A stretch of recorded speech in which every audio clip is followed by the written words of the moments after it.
Hello guys, this is Pankaj from Kiran Academy Placement. आज आपण success story घेऊन आलेलो आहे अर्चना गाडगे यांची. त्यांचं एज्युकेशन बीटेक CSE मध्ये झालेलं आहे 2025 ला.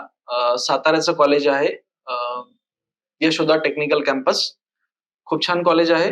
सो चला तर बोलूया आपण अर्चनाशी. Hi Archana, first of all congratulations for your placement. Thank you sir. So Archana, मला एक सांगा, तुमचं CSR मधनं सिलेक्शन झालेलं आहे हो. आपल्या किरण अकॅडमीला. हो. तर कशी काय प्रोसेस होती CSR सिलेक्शनची, थोडं सांगू शकाल? हो. CSR ची प्रोसेस अशी होती की किरण अकॅडमीची टीम आमच्या कॉलेजमध्ये आलेली ओके. आणि त्यामध्ये मग वेगवेगळे राउंड्स झालेले, जसे कंपनीचे राउंड्स होतात. पहिला ऍप्टिट्यूड टेस्ट, GD राउंड आणि त्यानंतर इंटरव्ह्यू झालेले. मग त्यामधून माझं सिलेक्शन झालेलं for the Java full stack development. Okay. त्यामध्ये मग 100% फ्री असा जावाचा कोर्स अवेलेबल असतो. आणि मग मी हडपसरच्या ब्रांचला एनरोल केलं, म्हणजे तिथं जॉईन केलेलं me for the Java course. Okay, असं तुमचं CSRचं सिलेक्शन झालं. ओके, ठीक आहे. तर तुमची इथली जर्नी जी आहे आपली, आफ्टर एनरोल तुम्ही क्लास जॉईन केला, बॅच सुरू झाले तुमचे इथे, पर्टिक्युलर तुम्हाला टाइम, लोकेशन सगळं भेटलं. ठीक आहे. ऑफलाईन तुम्ही इथे बॅच करत होते. तर तुमचं इथलं ओव्हरऑल स्टडी लाईक कोर्सची जर्नी, मॉक इंटरव्ह्यूज कसे होते, कोर्स कसा झाला, तुमचे मेंटर कसे होते, प्लेसमेंट कसं झालं, एक थोडं याच्यामध्ये समजून सांगू शकाल? हां. जसं की मी हडपसरच्या ब्रांचला जॉइन केलेलं for the Java full stack development course. त्यामध्ये आमचे ट्रेनर होते प्रदीप सर. त्यामध्ये त्यांनी आम्हाला पहिल्यांदा कोर जावा बेसिक्स पासून सुरुवात केलेली. Core java, then SQL, then advance java आणि आफ्टर HTML, CSS आणि जावास्क्रिप्ट अँड रिएक्ट. एवढं सगळं आमचं झालेलं as a technical. After simultaneously जेव्हा माझा कोर्स सुरू होता, तेव्हा मी मॉक इंटरव्ह्यूज पण देत होते. ज्यामुळे की मला रिअल इंटरव्ह्यू एक्सपिरियन्स मिळत होता. प्लस माझं टेक्निकल स्किल स्ट्रॉंग होत होतं मॉक इंटरव्ह्यूजमुळं. आणि जे जेव्हा मॉक इंटरव्ह्यू इम्पॉर्टंट आहेत, हो. बरोबर? Just rehearsal before the company interview, बरोबर? Yes. For the practice. So mock interview तुम्ही जो दिले ते फुल सिलेबस वर दिले? नाही, मी जेव्हा कंटिन्युअसली माझा कोर्स चालू होता, त्यावेळी मी असे 10 दिले, जे की कंटिन्युअस चालू असताना दिलेले. ओके. आणि जे फुल सिलेबस वरती, जसे की ॲडव्हान्स जावा, कोर जावा आणि फ्रंट एंड मध्ये रिएक्ट. म्हणजे कोर्स चालू होता त्यावेळेस तुम्ही जसं टॉपिक क्लिअर कव्हर होत होतं, तसं तुम्ही मॉक इंटरव्ह्यू देत गेले टॉपिक वाईज. हो. आणि नंतर फुल सिलेबस झाला, पूर्ण कोर्स संपला, त्यानंतर फुल सिलेबस मॉक इंटरव्ह्यू हो. दिले. ते किती दिले होते?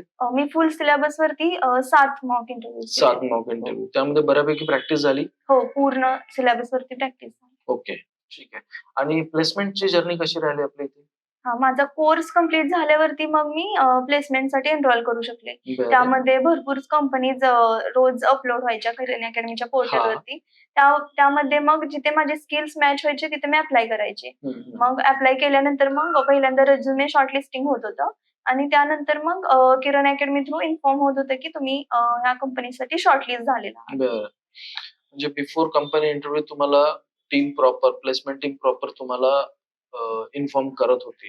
हो. फोन करून, मेल करून हो. सगळं कळत होतं तुम्हाला. हो. ठीक आहे. आणि मला एक सांगा, तुम्ही आता IT बॅकग्राऊंड मधनच आहात. तुमचं हो. जे इंजिनिअरिंग झालं, बीटेक झालेलं आहे, IT मध्येच झालेलं आहे. तर तुम्हाला इथे ज्यावेळेस आले त्यावेळेस जावा बद्दल काही माहिती होतं? हां, माहीत होतं, but as a theoretical knowledge जास्त होतं. जसं की टेक्निकल पेक्षा थेरॉटिकल नॉलेज जास्त होतं. जसं की एक्झामसाठी जे लागणार आहे तेच ओके. प्रिपेअर केलं होतं. बट जेव्हा मी किरण अकॅडमी जॉइन केली, तेव्हा माझ्याकडं थेरॉटिकल प्लस टेक्निकल नॉलेज आल्यामुळे मग मी इंटरव्ह्यू क्लिअर करू शकले. चॅलेंजेस काही आले त्याच्यामध्ये तुम्हाला? हां, चॅलेंजेस स्टडी करताना तुम्हाला कधी काही गोष्ट होते की समजत नाहीये, तर त्याला कसं आपण प्रिपेअर करायचं? एखादी गोष्ट जर समजत नसेल, तर आधी ते डॉक्युमेंटेशन थ्रू जायचं आणि जर नाहीच डॉक्युमेंटेशन थ्रू पण समजलं, तर मग आपण जे आपले ट्रेनर्स होते त्यांना पण विचारून ते जे डाउट्स यायचे ते क्लिअर करत होते. जसं की प्रदीप सर आमचे डाउट्स सगळे क्लिअर करायचे जर काही आलं तर. किरण अकॅडमीमध्ये तुम्हाला रेकॉर्डेड व्हिडिओ भेटतात, बरोबर? हो रे. त्याच्या व्यतिरिक्त तुम्ही तुमचे स्वतःचे नोट्स बनवले होते? हो, स्वतःचे नोट्स बनवले होते. ते जसं किती की इम्पॉर्टंट असतात? हां, ते महत्त्वाचे असतात. जसं की आता उद्या इंटरव्ह्यू आहे, तर आपण स्वतःचे जे नोट्स बनवले आहेत, ते आपण एकदा ओव्हरव्ह्यू केले, की आपल्या कन्सेप्ट पण क्लिअर होऊन जातात. पटापट कळतं आपल्याला, हो. बरोबर? हो. Okay, good. आणि जसं तुम्ही आता स्वतःचे नोट्स प्रिपेअर करत होते, तर हे बाकी जे लाइक तुमच्यासोबत काही अजून तुमचे कलीग्स वगैरे असतील, तुमचे बॅचमेट्स असतील, तर त्यांच्यामध्ये पण असं काही वाटलं तुम्हाला, की ते पण तशा प्रकारे स्टडी करतायत? तुम्हाला हा गाईडन्स कुठून भेटला, की स्वतःचे नोट्स प्रिपेअर करायला हवे? हा म्हणजे कारण व्हिडिओ तर भेटतच आहे किरण हो. अकॅडमीवर तुम्हाला. मग नोट्स कशाला बनवायचे? नोट्स महत्त्वाच्या तर आहेतच ना. जसं की कन्सेप्ट क्लिअर होऊन ते आपल्याला नंतर रिव्हिजन पण करायची असायची. त्यामुळे नोट्स तर इम्पोर्टंट होत्याच. प्लस सगळेच आपापले नोट्स आपापल्या जसं की सगळ्यांना जसं समजतं त्या पद्धतीने ते सगळे आपापले नोट्स बनवतच होते. ओके. एक बेसिक ओव्हरव्ह्यूसाठी नोट्स महत्त्वाचेच आहेत. ओके. तर जसं आता तुमचा कोर्स संपत आला, त्याच्यानंतर मग तुम्ही प्लेसमेंटला रजिस्ट्रेशन झाले. तर तुमचा माइंडसेट काय होता? तुम्ही प्रिपरेशन कसे केलं? इंटरव्ह्यूसाठी प्रिपरेशन कसं केलं? मॉक इंटरव्ह्यू देत होते. हं. पण त्याच्या व्यतिरिक्त तुमचं भीती होती म्हणा त्या इंटरव्ह्यूबद्दल. ऑब्व्हियसली भीती तर असणारच इंटरव्ह्यूला जायचं आहे म्हटलं तर. पण त्यासाठी तुमचा माइंडसेट कसा बनवला तो तुम्ही? इंटरव्ह्यूला जायच्या पूर्वी? प्रिपरेशन कसं काय झालं? कसं केलं होतं? म्हणजे प्रिपरेशन म्हणजे मी कंटिन्युअसली प्रिपरेशन तर माझा कोर्स चालू होता तेव्हा करतच होते.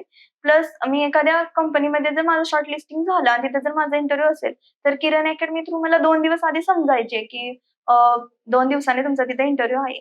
मग मी ते 2 हं. दिवस आधी समजल्यामुळे मी माझ्या टेक्निकल स्किल्स स्ट्रॉंग करू शकत होते. प्लस टेक्निकल इंटरव्ह्यूची पण तयारी करू शकत होते. ओके.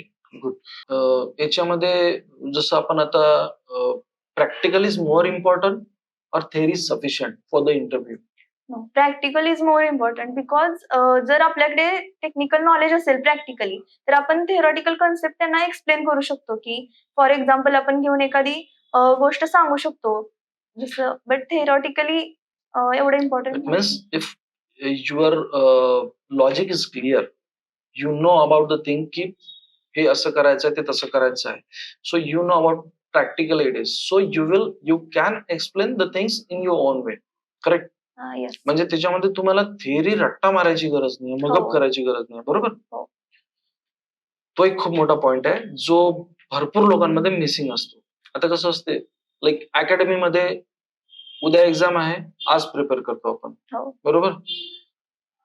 मोस्टली पोरं करतात तसे. हो. लाइक घोकणपट्टीचे म्हणतो आपण मराठीमध्ये त्याला. तर तसं जर केलं, तर किती चान्सेस आहे इंटरव्ह्यूमध्ये पास होण्याचे आणि पास इंटरव्ह्यू तुम्ही शॉर्टलिस्ट झाले कंपनीमध्ये, तर तुम्ही काम करू शकाल का त्याच्यावर?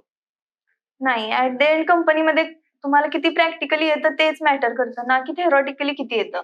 कारण आपल्याला तिथे जाऊन लॉजिकच बिल्ड करायचं असतं. म्हणजे लॉजिकली कशा गोष्टी वर्क होतील तेच आपल्याला समजून घ्यायचं असतं. बरोबर. बट थिअरॉटिकली तिथं एवढं मॅटर नाही करत, जेवढं टेक्निकली मॅटर करतं. आता तुम्ही कंपनी जॉइन केली आहे, बरोबर? हं. ये 10-15 दिवस झाले आहेत, हो. बरोबर? तर तिथे कसं आहे वर्किंग कसं आहे? तुमचं माइंडसेट कसा झालाय? म्हणजे तुम्हाला तिथलं वातावरण कसं आहे? तुम्हाला प्रोजेक्ट भेटलाय का? हां, म्हणजे आता तरी ट्रेनिंग फेजच चालू आहे. ओके. त्यामध्ये आम्हाला लर्निंग व्हिडिओज दिलेले आहेत त्यांच्या प्रोजेक्टचे. मग ते ओके. आम्हाला स्वतः लर्न करायला सांगितलेत आणि ओके. डेली मीटिंग्स होतात आणि त्यावरती ते मग आम्हाला सांगतात, की कोणती गोष्ट कशी पाहिजे, कसं लॉजिक बिल्ड केलं पाहिजे. असं म्हणजे आता तर मी as a back end developer असल्यामुळे मग मी जावामध्ये एपीआयज वगैरे त्याचंच चालू आहे आता मग तुम्ही ट्रेनिंग. आता बॅक एंड डेव्हलपर म्हणून लागलात.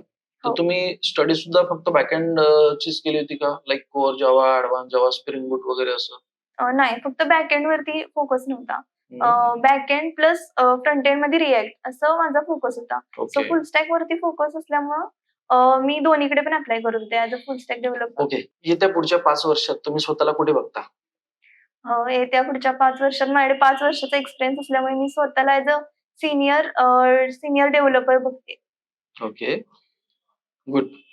अच्छी थॉट आहे. जे आता लाइक तुमच्यासारखे तुम्ही आता प्लेस झाले. तुम्ही त्या कॅटेगरीतून दूर झाले आता, जे जॉब सर्च करतात. तर जॉब सर्च करणारे जे आता स्टुडंट्स आहेत, जे कॅन्डिडेट्स आहेत, लाइक आपल्या किरण अकॅडमीचे आहेत, बाहेरचे आहेत, भरपूर लोक आहेत. ठीक आहे. सर त्यांच्याबद्दल काही एक मेसेज? हां.